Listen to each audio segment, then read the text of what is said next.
오늘 주시는 하나님의 말씀은 구약성경 느헤미야 11장 15절부터 36절에 기록된 말씀, 구약 744쪽, 745쪽에 있습니다.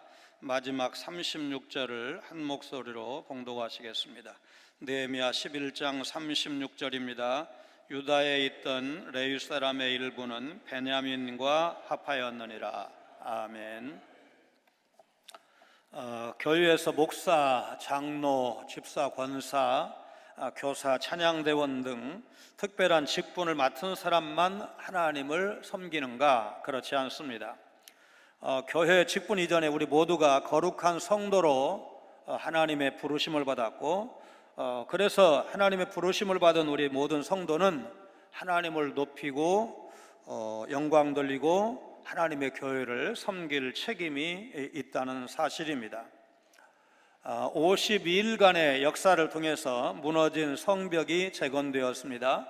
영적인 의미에서 보면 하나님 나라가 다시 시작된 것입니다. 그러나 당시 예루살렘 성에는 많은 사람이 살지 않았습니다.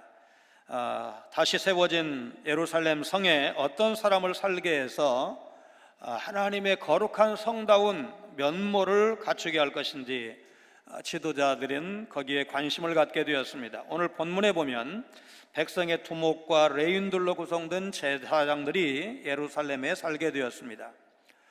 느헤미야가 많은 부류의 사람들 중에 특별히 레위 사람에게 집중하는 것은 이스라엘의 영적인 부흥을 일으키는데 이 레위 사람들의 역할이 중요하기 때문입니다. 15절부터 18절 말씀을 통해서 하나님의 교회 예배를 위해서는 다양한 사람, 다양한 직분자, 그리고 다양한 일이 있다는 사실을 알 수가 있습니다. 예루살렘에 이주한 레위 사람들의 명단을 보면 성전에서 하나님을 섬기기 위해서 다양한 일이 있었다는 사실을 알 수가 있습니다. 직접 제사 드리는 제사장 말고도 성전 건물을 수리하거나 비품을 마련하는 등 16절에 표현된 하나님의 전 바깥일도 있다는 사실입니다. 유다와 베냐민 사람들과 제사장들에 이어서 예루살렘에 거주하는 레위 사람들을 15절부터 18절 말씀에서 소개하고 있습니다.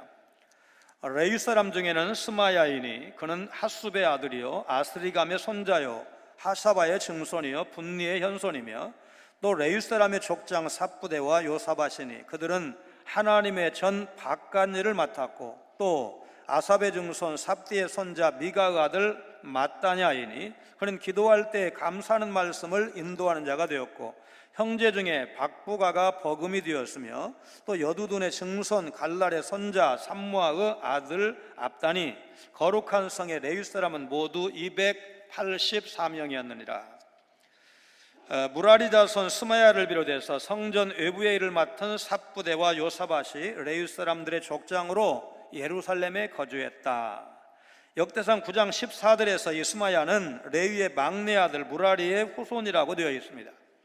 삽부대와 요사밭은 에스라와 함께 귀한 공동체의 백성들에게 율법의 말씀을 가르쳐서 깨닫게 하고 율법을 기초로 해서 백성들의 잘못된 관습을 개혁한 레위 사람들이라는 것 우리가 이미 8장에서 공부했고 같은 내용의 에스라 10장에도 기록되어 있습니다.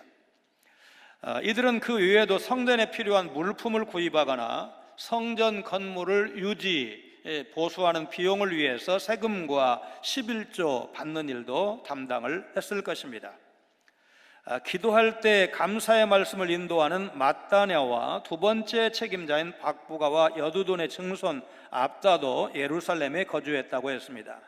총 인원이 284명인데 1절과 마찬가지로 여기에서도 예루살렘을 거룩한 성이라고 표현을 함으로써 예루살렘에 거주하는 사람들 역시 거룩한 자들이다는 사실을 드러내고 있습니다. 기도할 때 감사의 말씀을 인도하는 자, 기도할 때 감사 찬양을 인도하는 자, 그렇게 이해하면 좋을 것입니다. 이들이 다윗 시대의 성전 성가대원들이었던 아삽과 여두둔의 후손들이라는 것은 노래하는 레위 사람들로서 성전 성가대의 지휘자였다는 사실을 알게 하고 있습니다. 제사를 집례할 제사장은 있는데 레위 사람이 없으면 성전 제사를 제대로 드릴 수가 있을까? 이 질문은 목사 혼자서 교회를 이끌어갈 수가 없다는 말과 같습니다. 하나님이 직분을 차별하신다면 사람도 차별하신다는 말이 되는데, 그렇지 않다는 사실을 우리는 성경을 통해서 알고 있습니다.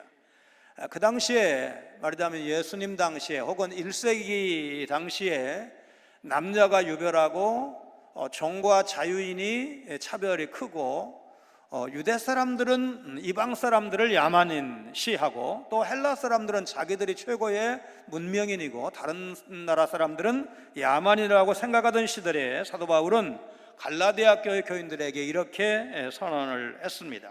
3장 28절, 너희는 유대인이나 헬라인이나 종이나 자유인이나 남자나 여자나 다 그리스도 예수 안에서 하나이니라. 신분의 차별이 없다면 직분도 차별하지 않으신다는 사실을 우리는 믿을 수가 있습니다. 오늘 본문의 성전 건물을 수리하거나 비품을 마련하는, 말하자면 제사장의 제사가 가장 본질이지만 그 본질을 돕기 위한 일이 있다는 사실을 볼 수가 있고, 그들의 명단을 우리가 간략하게 살펴봤습니다. 오늘도 하나님의 일을 감당하기 위해서는 말씀을 전하는 목사도 있어야 되지만, 목사를 도와서 하나님의 교회 일을 같이 해야 될 다양한 분들의 섬김도 필요하다는 사실입니다. 주보를 준비하는 일, 예배당과 화장실을 깨끗하게 청소하는 일, 조명과 방송 시설을 미리미리 점검하고 차질 없이 수행하는 일, 꽃꽂이, 예배 안내, 찬양, 헌금 관리, 식당 운영, 운전 및 주차 봉사. 구약 시대에는 예루살렘 성전에서 레위 사람들이 감당했던 일들을 지금 신약교회에서는, 현대교회에서는 모든 성도들이 분당해서 담당하고 있다는 사실입니다. 몇 년 전에 완도 성광교회 목사님이 오셔서 이제 말씀을 증거하신 일이 있는데, 소그룹이 활성화되어 있다는 자랑을 하셨습니다. 그 중에 주보팀들이 있고, 주보팀은 48페이지 주보를 매주 만든다고 그랬습니다. 그런데 교회 온 지 몇 주 되지 않은 분이 무슨 일을 맡았느냐면, 그 주보 48페이지를 이렇게 묶는, 호치케스로 이렇게 묶는 그 일을 하는데, 자기가 없으면은 성곽교회가 안 돌아간다 그러고 돌아다니다는 거 아니에요? 그래서 네가 무슨 일을 하는데 교회가 안 돌아가냐 그러니까, 내가 없으면 주보가 안 돼, 뭐 이렇게 말했다는 얘기를 들은 바가 있습니다. 예배당 오셨을 때 아마 화장실도 들렀다 오신 분들이 많이 계시는데, 화장실 청소를 한 번도 안 해보신 분들에게 말씀드립니다. 오늘 오후 예배 끝나면, 보통 때 오후 예배 끝나면 화장실 청소하는 분들이 계세요. 평일날도 오셔서 말없이 화장실 청소를 하신 분이 계세요. 그런 분들이 계시니까 주일날 오면 화장실을 깨끗하게 쓸 수가 있는 거예요. 만약에 한 주만 그 일을 하지 않는다면 어떻게 되겠어요? 그냥 들어가면 냄새나고 쓰레기 이렇게 쌓여있고, 그런, 말하자면 더러운 모습을 우리가 봐야 되는데, 누군가 보이지 않는 곳에서 열심히 그 일을 하는 분이 있다는 것. 주일날 오늘 식당 열지 않지만 식당을 열 때 그 음식을 준비하기 위해서 어제부터 와서 수고하는 분들, 겨울에는 추워서 힘들고 여름에는 더워서 힘들고, 거의 불 앞에서 일을 하니까 말하자면 더울 때가 더 많을 걸로 보는데, 수고를 통해서 우리가 그래도 주일 점심을 같이 먹고 있다는 사실을 기억을 하면서, 하나님의 교회에 다양한 일이 필요하고 내가 아무것도 일하지 않는다면 나도 뭔가는 일을 해야 된다, 그런 좀 자각심을 가지고 교회 일에 동참하시는 여러분 되시기를 바랍니다. 그 다음에 19절로 24절 말씀을 통해서 하나님의 교회는 거룩함을 지켜야 하고 하나님을 찬양하는 일이 이 하나님의 백성 공동체가 해야 될 일이라는 사실을 우리가 알아야 합니다. 예루살렘 성전에서 예배를 바로 드리기 위해서는 성전을 지키는 사람이 있었고 찬양하는 사람들도 있었습니다. 먼저 19절을 봅니다. 성 문지기는 악굽과 달몬과 그 형제이니 모두 172명이며, 이 성 문지기는 아침에 동이 트면 성문을 열어서 말하자면 밖에서 들어올 백성들이 들어오게 하고, 반대로 성 안에 있던 사람들이 밖으로 나가게 하고, 저녁에 어두워지게 되면 성문을 닫고. 근데 이게 이제 말하자면 그 평상시 별일이 없을 때 이제 이렇게 하지만 낮에도 다들 일이 있을 수가 있고 또 밤에도 긴급하게 열 일이 생길 수도 있잖아요. 그러면 어떻게 이거를 운영을 하겠어요? 우리 교대 근무 있잖아요. 교대 근무를 해야 돼.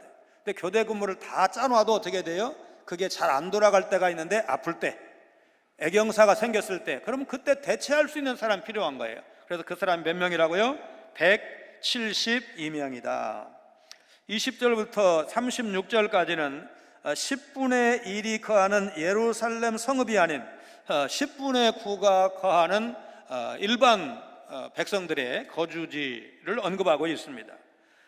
이 사람들이 생업에 충실하게 종사해야 그 중에서 11조를 레위 사람들에게 드리고 레위 사람들이 다시 11조를 제사장들에게 드리고, 그래야 제사장들이 먹을 것 입을 것 걱정하지 않고 성전 제사를 제때에 바르게 드릴 수가 있고, 이런 서로의 말하자면 연결고리를 생각을 할 때 백성들의 역할도 중요하다는 사실입니다. 20절 말씀입니다. 그 나머지 이스라엘 백성과 제사장과 레위 사람은 유다 모든 성읍에 흩어져 각각 자기 기업에 살았고, 예루살렘에 거주하지 않은 백성과 제사장과 레위 사람들은 유다의 여러 성읍에 흩어져 살았습니다. 3절에 예루살렘에 거주하지 않는 느드님 사람들에 대해서 언급한 적이 있는데, 예루살렘에 거주한 사람들을 언급하다가 예루살렘이 아닌 다른 성읍에 거주하는 사람들을 언급한 것은 이런 대조를 통해서 자원해서 예루살렘에 나 거주하겠습니다, 아직 치안도 불안하고 여러 가지로 위험 부담이 있지만 나 기꺼이 예루살렘에 거주하겠습니다, 자원하는 사람은 문제가 아닌데 제비 뽑기에 의해서 이제 강제로 이사를 해야 되는 사람이 생겨난 거죠. 이미 우리가 공부를 한 바가 있습니다. 그런데 그 사람들에게 성전 가까이 사는 게 복이야, 그 얘기를 지금 이 느헤미야 저자가 증거하고 싶은 말씀입니다. 이들이 유다 모든 성읍에 곧 자기 기업에 살았다는 말은 땅의 회복에 대한 약속의 성취를 보여주는 증거라고 할 수가 있습니다. 이것은 이방 왕들이 이스라엘 자손 기업의 땅을 관할하는 상황에서 이스라엘이 지금 회복되었고 회복되어질 것이다, 그것을 지금 암시하는 부분이기도 합니다. 21절입니다. 느디님 사람은 오벨에 거주하니 시아와 기스바가 그들의 책임자가 되었느니라. 예루살렘에는 시아와 기스바를 책임자로 한 느디님 사람들, 성전 일꾼들도 거주했습니다. 이들이 거주한 지역 오벨은 다윗성과 성전산 사이에 있는 성전 주변의 동쪽 언덕을 의미하는데 3장에서 이미 그 망대 성벽 건축하는 이야기를 우리가 공부한 적이 있습니다. 22절로 24절은 예루살렘에 거주한 사람 가운데 노래하는 자들이 언급되어 있습니다. 노래하는 자들인 아삽 자손 중 미가의 현손, 마따나의 증손, 하사바의 손자, 바니의 아들 우시는 예루살렘에 거주하는 레위 사람의 감독이 되어 하나님의 전일을 맡아 다스렸으니 이는 왕의 명령대로 노래하는 자들에게 날마다 할 일을 정해주었기 때문이며, 유다의 아들 세라의 자손 곧 무세사바르 아들 부다히아는 왕의 수하에서 백성의 일을 다스렸느니라. 노래하는 레위 사람은 이미 17절에서도 언급이 되었는데 여기 다시 언급되어서 성전 찬양대가 예루살렘에 거주한 사실을 강조하고 있습니다. 우시는 레위 사람들의 감독이 되어서 성전에서 찬양 인도를 맡았고 왕의 명령대로 노래하는 자들에게 날마다 할 일을 정해 주었다고 했습니다.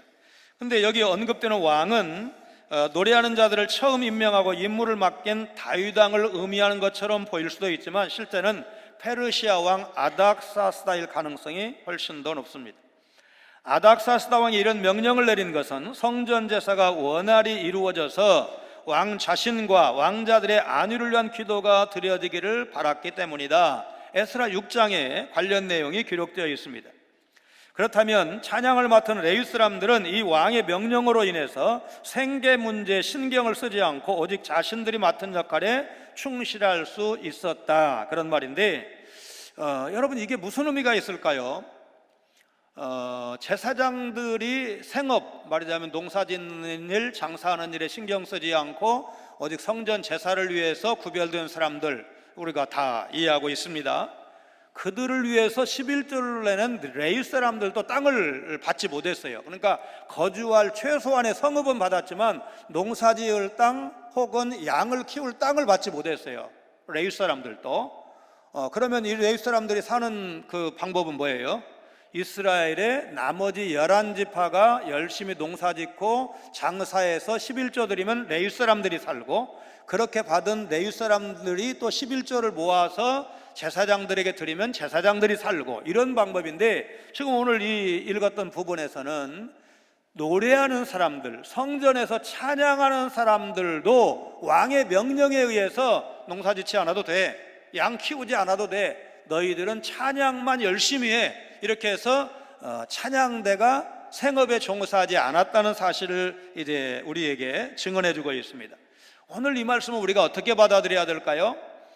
찬양대 지휘자, 반주자, 또 대원들에게 다 사례비 주어서 저 사람들 직장 나가지 않아도 오로지 찬양만 하게 하라, 이렇게 아마 해석하고 적용할 수는 없을 것입니다, 현실적으로.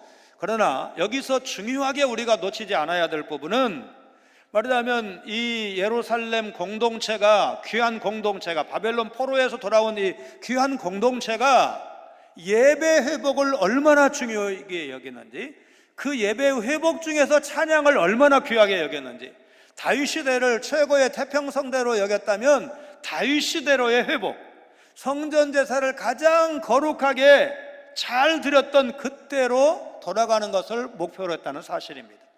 오늘 우리가 찬양을 아름답게 드리고 또 예배를 거룩하게 잘 드리는 일이 얼마나 중요한다, 이것에 대해서 우리가 좀 경각심을 가져야 되겠다. 사실 오늘 지금 너무 안타까운 광경을 보고 있는 거죠. 여러분은 지금 저 앞에 있는 성도님 이 뒷꼭지만 보이지만, 저는 지금 다 마스크를 쓰신 우리 성도님들을 뵙는데, 이 가까이 있는 분은 누군지 금방 알지만 저 뒤에 계시는 분은 뭐 제 시력이 이제 그 정도밖에 안 되니까 지금 누구신가 할 정도로 얼굴을 잘 몰라봐요. 그런데 우리는 이렇게라도 하여튼 그래도 조심할 건 조심하고 예배 드리자 이랬는데, 대구교회는 지금 뭐 큰 교회들, 저와도 평상시에 자주 만나고 가깝게 지내고 서로 뭐 총회를 바르게 세우자 막 이런 분들이, 큰 교회들이 직전 총회장도 제 또래거든요.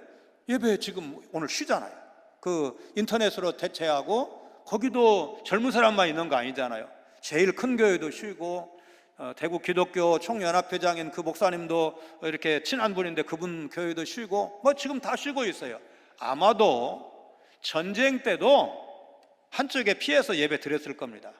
그러니까 거의 지금 초유의 일을 우리가 경험하고 있는데, 분명히 이 일을 통해서도 하나님은 자기 백성을 다스리고 계시고, 자기 백성들이 엎드려 기도하기를 원하시고, 말씀을 통해서 해답을 찾기를 원하시고, 그래서 이런 일을 통해서도 하나님의 뜻이 이루어지기를 원하신다는 것, 여러분 믿으시기를 바랍니다.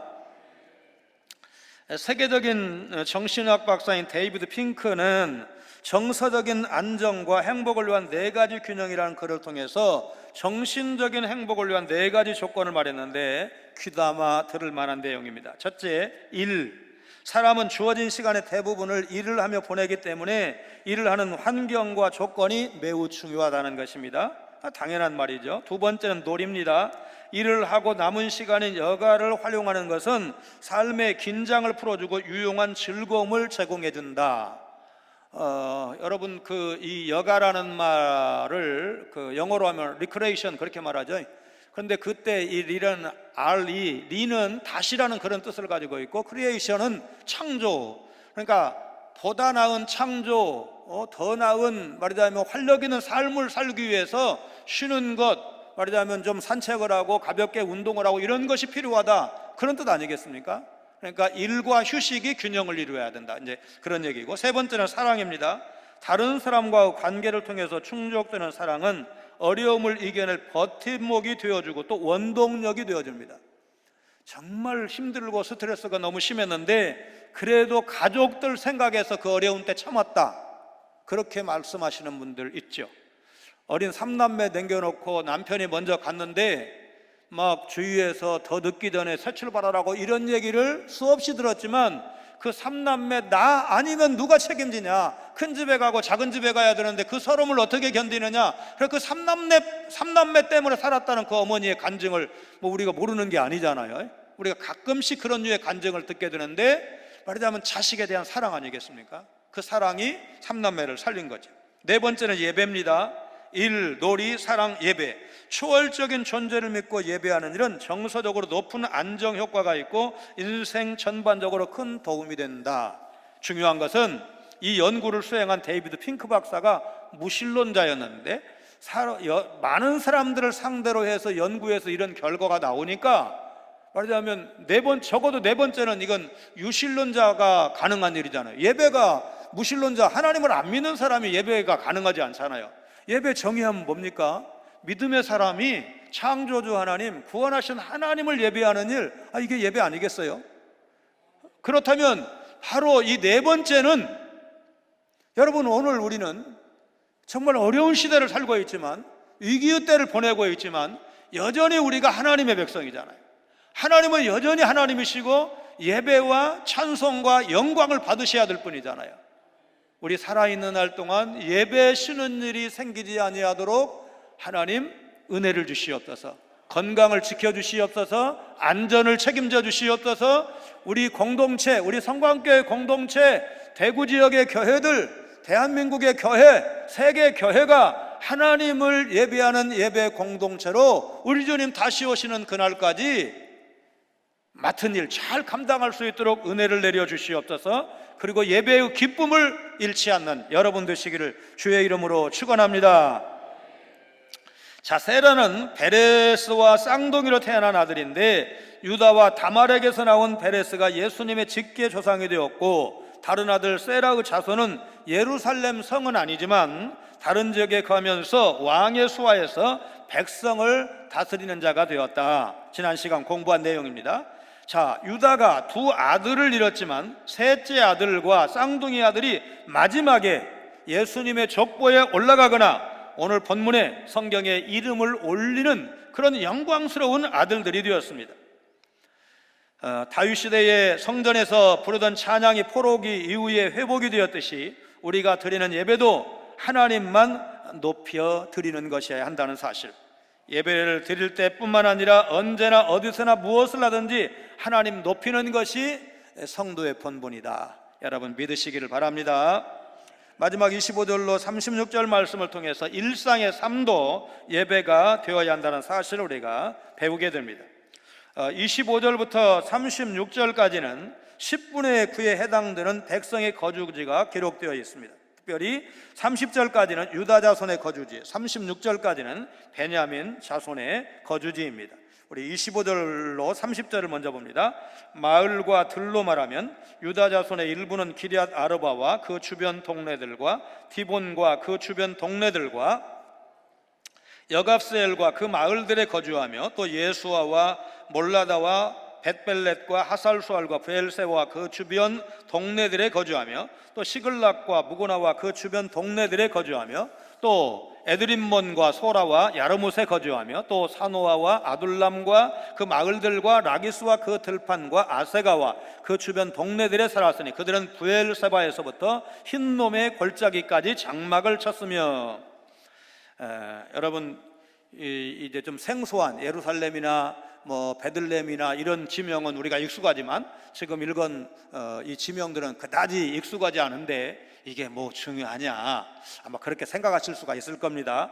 우리 한국에서 예를 들어서 우리 고장 이 정읍을 예로 들면 우리 정읍 사람이 아닌 의지인들 입장에서 정읍하면 뭐가 떠오를까?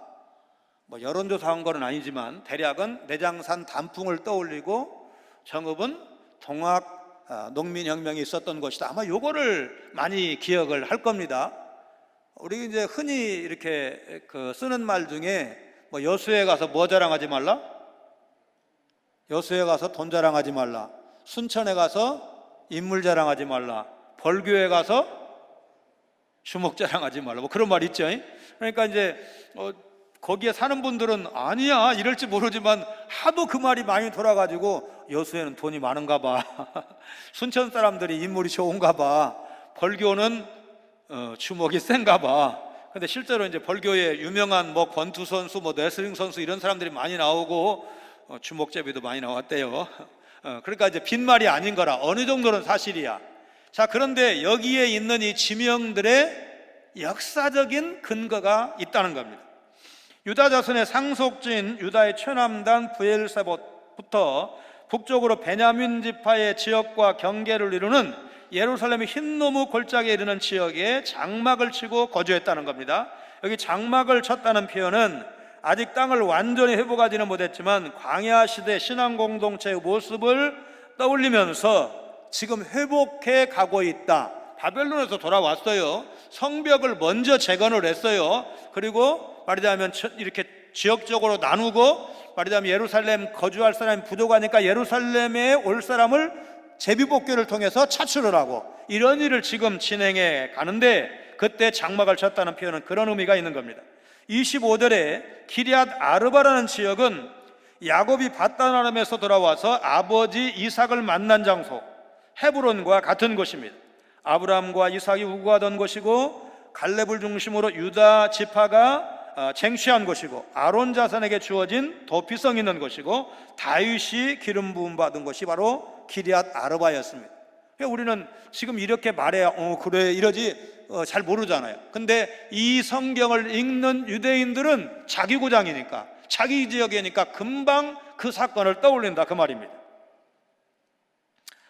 그 다음에 27절에 브엘세바는 맹세의 우물이라는 뜻을 갖고 있는 지역인데, 아비멜렉과 분쟁이 났을 때 아브라함이 여호와의 이름을 불렀던 곳이고, 야곱이 하나님께 희생제사를 드린 유서 깊은 곳입니다. 중간에 이삭도 마찬가지로 일이 안 풀렸을 때 아버지가 제단을 쌓았던 브엘세바에 올라가서 제단을 쌓은 적이 있는 곳입니다.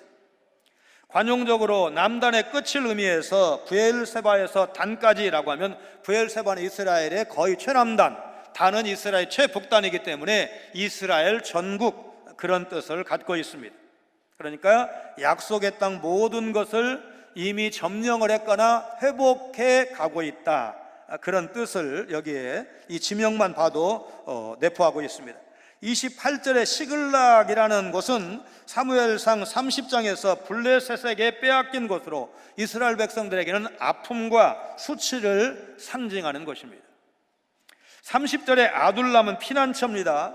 사무엘상 22장 1절 이하에 다윗이 사울에게 쫓겨다닐 때 캄캄하고 세상과 격리된 이 아둘람 굴로 피난을 갔습니다. 캄캄한 그곳이 하나님을 향해서는 열린 곳이 되어서 환난당하고 빚지고 원통한 자들이 모여서 공동체를 이루었습니다. 바로 그곳에서 주옥 같은 시편을 짓고 다윗은 동역자들과 함께 나누었을 것입니다.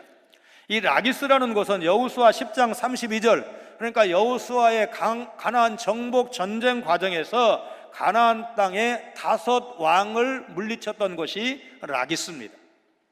우리 백마고지 그러면 6.25 때 치열한 전투를 해가지고 우리가 말하자면 끝까지 지킨 곳 뭐 이런 거 있잖아요. 이 사람들은 지금 그런 거예요. 31절로 36절은 다른 지역 거주 베냐민 자손입니다. 또 베냐민 자손은 게바에서부터 믹마스와 아야와 베델과 그 주변 동네들에 거주하며 아나돗과 놉과 아나냐와 핫솔과 라마와 깃다임과 하딧과 스보임과 느발랏과 로드와 오노와 장인들의 골짜기에 거주하였으며 지유다에 있던 레위 사람의 일부는 베냐민과 합하였느니라. 베냐민의 남은 자손도 게바를 비롯해서 그 주변 지역에 거주했고, 유다에 있던 일부 레위 사람과도 함께 거주했다, 그런 말입니다. 자, 31절에 믹마스라는 곳이 나오는데, 사무엘상 14장에서 사울과 그 아들 요나단이 블레셋과 전쟁한 곳입니다. 32절에 아나돗이라는 곳은 예레미야 32장 8절을 보면 예레미야 선지자가 앞으로 이스라엘 백성들이 바벨론 포로가 될 것이고 70년이 되면 바벨론 포로에서 돌아올 것이라는 예언의 말씀을 선포할 때 그 약속이 확실하다는 걸 보여주기 위해서 땅을 산 곳이 바로 아나돗입니다. 이게 무슨 얘기겠어요? 영구히 돌아오지 않으면 땅 사면 안 되죠. 말하자면 금붙이를 사서 그거를 가지고 저 끌려갈 때도 끌려가야 거기 가서 뭔가 쓸 돈이 생기는데, 땅을 사면 그건 미련한 짓이에요. 그 약속이 확실하다는 걸 보여주기 위해서 땅을 산 것이 아나돗입니다. 33절의 라마라는 것은 산당이 있는 곳이고 높은 곳이었는데, 사무엘상 7장에 보면 사무엘 선지자 고향이 바로 라마였습니다. 사사시대에 모두가 자기 소견에 옳은 대로 행할 때 사무엘 선지자가 나와서 미스바 각성집회를 열고, 그로 인해서 이스라엘의 신앙 회복의 역사가 이루어졌습니다. 신앙이 회복되면 개인과 가정, 또 정치와 경제 모든 것이 회복되는 것을 사무엘 선지자가 보여주고 있습니다. 자, 이런 유명한 장소들이 우리에게는 유명하지 않지만 성경을 읽는 그 시대의 사람들, 혹은 말하자면 이스라엘 사람들 입장에서는 다 유명한 사연이 있는 그런 곳들이 나오지 않다가 마지막에 언급되는 것은 하나님께서 정복하라고 하신 땅을 다 정복했거나 곧 회복할 것이라는 의미입니다. 36절에 레위가 나오는데, 야곱의 셋째 아들이죠. 창세기 34장에서 그 딸이 이제 세겜 사람 추당의 아들로부터 겁탈을 당하게 되고, 오라버니들이 그 소식을 듣고 이놈들 가만히 안 두겠다. 그래서 뭐라고 가서 얘기했냐면, 우리는 할례받지 않은 사람에게 여동생을 줄 수가 없다. 그럼 어떻게 하면 말하자면 결혼을 할 수가 있느냐? 너희들이 할례를 받아라. 그래서 남자들로 하여금 다 할례를 받게 하고 회복되기 이전에 다 쳐버렸습니다. 그러니까 이것이 악한 일이었어요. 왜냐하면 할례 받는 것은 뭐냐면 믿음의 사람이 이스라엘 사람이 되는 그런 의미인데, 그거를 갖다가 말하자면 속여서 하고, 그렇게 그 사람들은 순진하게 그거 믿었잖아요. 믿은 사람들을 다 죽였어요. 그래서 나중에 창세기 49장에 가게 되면 야곱이 이 레위를 저주하게 됩니다. 흩어질 것이라고 저주하게 됩니다. 그런데 그 백성이 출애굽 후에 출애굽기 32장을 보면 광야에서 금송아지 우상을 만들어 섬길 때 모세가 하루에 3,000명을 진멸하게 되는데, 모세 편에 들어서 뭐라고 해야 되나, 사형 집행인이 됩니다. 이 레위 사람들이. 그때부터 레위 지파는 하나님의 기업이 되어서 모든 백성의 영적 생활을 책임지게 되었습니다. 레위처럼 흩어져서 나그네와 행인으로서라도 모든 사람의 영적 생활을 책임지는 영적인 리더가 될 때 거룩한 성에 거하는 영광을 얻었다는 사실을 이 레위 사람들이 오늘 본문에서 보여주고 있는 것입니다. 대구 옆에 경산 지역에 부흥하는 교회 중에 하나인 경산중앙교회 김종원 목사님이 새 노래라는 책을 2015년에 냈는데, 이 책에 보니까 자기 교인 얘기를 썼습니다. 2004년에 직장암 2기 판정을 받은 성도가 있었는데, 그때 그 의사가 1년 반 정도 살 것 같다, 그렇게 말했다는 겁니다. 그런데 수술을 잘 받았고 완치되었습니다. 그런데 3년 뒤에 암이 폐로 전이된 것을 발견했고, 이 책을 쓸 2015년까지 무려 이제 그러니까 3년 후면 7년이고 한 8년 동안 50번 넘는 항암 치료를 받았다고 합니다. 50번 넘는 항암 치료 받았다는 사람 그렇게 많지 않죠. 대부분이 그렇게까지 하지 않아도 낫거나, 그렇지 않으면 죽거나. 그래서 이제 50번 넘는 항암 치료를 받으면서 그 고통 때 이 집사가 한 일이 뭐냐면 호스피스 사역. 말기암 환자들 수술도 못 오고 이제 더 이상 항암 치료도 무미하다고 판단되는 사람들이 그래도 정서적인 안정이나 복음으로 이렇게 위로하기 위해서 호스피스 사역을 하는데, 그 병동에 찾아가서 환자들을 위로하고 복음을 증거하는 일을 했습니다. 그리고 초상이 나면 장례를 섬기는 일을 했습니다. 하도 열심히 뛰니까 목사님이 어느 날 마당에서 만났을 때, 집사님 힘들지 않으세요? 이렇게 얘기했더니, 목사님 그래도 하나님이 계속 살려두시는 거 보면 제가 하는 일을 하나님이 좋아하시는 것 같아요. 여러분, 우리말에 제 코가 석자라는 말이 있잖아요. 그러니까 말하자면 남 어려운 일을 봤을 때, 내가 너무 힘들 때 쓰는 말이 바로 제 코가 석자다, 그런 말을 쓰잖아요. 그러니까 남 도울 힘이 없어, 겨를이 없어, 그럴 정도인데, 자기 자신이 말기암 환자인데 항암 치료받느라고 정말 죽을 고비를 넘기고 있는데, 그때도 주님을 위한 일, 복음을 위한 일, 나보다 더 어렵고 힘든 사람들 섬기는 일이 있다는 것입니다. 하나님의 교회에는 찾으면 일이 얼마든지 있습니다. 복음을 필요로 하는 사람들 우리 주위에 얼마든지 있습니다. 내가 가서 예수 생명으로 하나님이 당신을 사랑하십니다, 복음만이 우리를 살릴 수가 있습니다. 여러분, 그 복음을 필요로 하는 사람들이 우리 주위에는 얼마든지 있습니다. 하나님의 교회가, 예배가 중요하다는 사실, 찬양이 필요하다는 사실, 우리 삶 어느 곳에서든지 우리 그리스도인들은 예배로 살 수 있다는 사실을 오늘 말씀을 통해서 확인했습니다. 살아있는 모든 날 동안 하나님께서 기뻐하시는 일, 예배와 찬양과 기도와 복음을 증거하는 일과 하나님의 백성답게 거룩하게 사는 일 힘쓰시는 여러분 모두가 되시기를 주님의 이름으로 축원합니다.